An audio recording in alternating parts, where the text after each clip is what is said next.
Guys welcome back to my channel. তো আজকে আমি বাড়ি চলে যাচ্ছি। তো আবার পরে যেহেতু বিয়ে বাড়ি যাবে তার জন্য তো খাওয়া দাওয়া হয়ে গেছে, এখন আমি বেরোচ্ছি। তো একবার পরে দেখা হচ্ছে। ভাবলি যাওয়ার রাস্তা কি সুন্দর লাগতেছে দেখতে পাচ্ছ। আমরা অনেক চলে আসলাম, এখন চলে যাচ্ছি বাড়ি। তো আমার ডিউটি চলে যাবে এদিক দিয়ে, আর আমি বাড়ি যাচ্ছি আমাকে রেখে।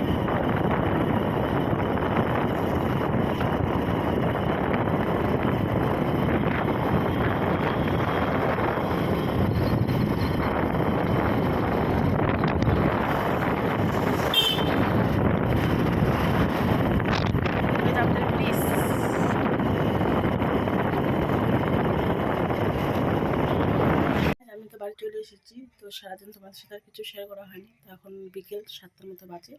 তো আমার বড় কাছ থেকে চলে এসেছে, এখন রেডি হচ্ছে ও বিয়ে বাড়ি যাওয়ার জন্য। আর আমি তো যাবো না, ওরা দুই ভাই যাবে। আমার শ্বশুর আগে চলে গেছে, আর পাশে অন্নপ্রাশন আছে, তো আমরা ওখানে যাব। তো ওখানে গিয়ে আবার দেখা হচ্ছে তোমাদের সাথে। এখন রেডি হবো আবার, তারপরে দেখি কটার সময় যাই। ফাইনালি আমি রেডি হয়ে গেছি। তো এই শাড়িটাই পরলাম, এই শাড়িটা বেশি পরা হয়নি।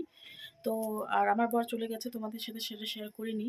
তো ওরা দুই ভাই চলে গেল বাইকে করে, আর আমরা এখন রেডি হচ্ছি। তো আমার ভাসুরাও চলে এসেছে, আমার ভাসুর দুজন, আর আমি আমার যা চারজনে আমরা যাবো, আর কেউ যাবে না।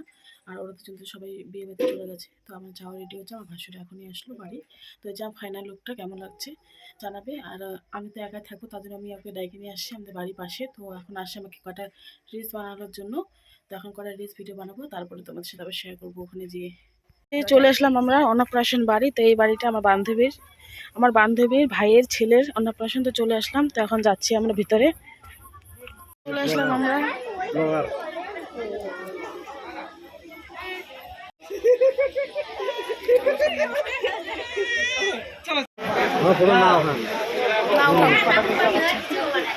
খাওয়া দাওয়া করবো এখন আমরা। দাদার বউ দেখে ওরা গালে যাবো। এই যে মোটি ও আসে। গাইজ আমরা তো চলে আসলাম অন্নপ্রাশন বাড়ি থেকে। তো তেমন কিছুই ছিল না শেয়ার করার জন্য, তো তাই চলে আসলাম। তো কেমন লাগছে এই ব্লগটা অবশ্যই জানাবে। তো আজকের মতো এখানে শেষ করছি। অবশ্যই লাইক করুন, শেয়ার করবে। এখন টাটা।